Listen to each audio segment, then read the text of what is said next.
Learn with আশিকের পক্ষ থেকে আপনাকে স্বাগতম। তো আজকে আমি একটি নতুন পিএইচপি বা পিএইচপির কোর্স চালু করতে যাচ্ছি। তো যা যা থাকছে এই পিএইচপির কোর্সের মধ্যে, তো সেটি দেখানোর জন্য W3 স্কুলের পিএইচপিতে চলে যাব, PHP টিউটোরিয়াল। তো সেখান থেকে যা যা থাকছে এই কোর্সের মধ্যে এখানে একটি আউটলাইন দেওয়া আছে। তো আমি এক এক করে শুরু করব। তো দেখা যাচ্ছে PHP টিউটোরিয়াল, এখান থেকে শুরু করছি। পিএইচপি যে সার্ভার সাইড স্ক্রিপ্টিং ল্যাঙ্গুয়েজ, মানে হলো পিএইচপি সার্ভারের মধ্যে কাজ করে।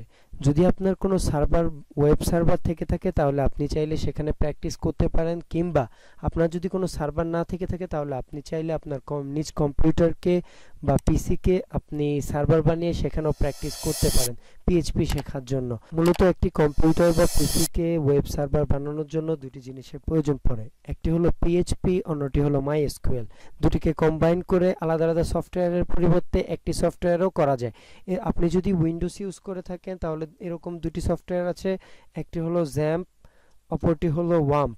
অপরদিকে আপনি যদি ম্যাকবুক ইউজ করে থাকেন তাহলে আপনার জন্য সফটওয়্যার রয়েছে, সেটি হলো MAMP। লিখে সার্চ করলেই সফটওয়্যারটি চলে আসবে। আপনি যদি লিনাক্স ইউজ করে থাকেন তাহলে আপনার জন্য একটি সফটওয়্যার রয়েছে ল্যাম্প সার্ভার। লিখে যদি আপনি সার্চ করেন তাহলে সফটওয়্যারটি পেয়ে যাবেন। এখান থেকে আপনি যে কোনো একটি চাইলে ইউজ করতে পারেন আপনার। তো আমি এই পিএইচপি কোর্সের মধ্যে XAMPP নামক এই সফটওয়্যারটি দিয়ে কিভাবে কাজ করতে হয় তা আমি দেখাবো।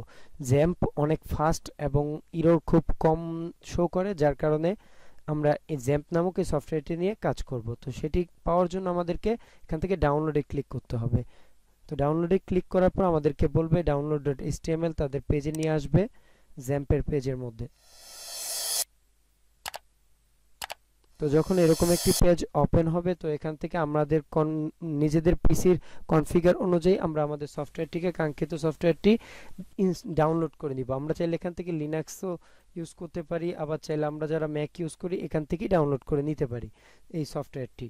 তো আমি এখান থেকে আমাদের কাজের জন্য পিএইচপির এই ভার্সনটির প্রথমটি 64 বিটের এটি ডাউনলোড করব, যেহেতু আমার পিসিটি 64 বিটের। তো আমরা এখান থেকে যদি ক্লিক করি এখান থেকে বলবে যে installer.exe, এই ফাইলটি ডাউনলোড করতে বলছে। তো আমরা এখান থেকে সেভ ফাইলে ক্লিক করব।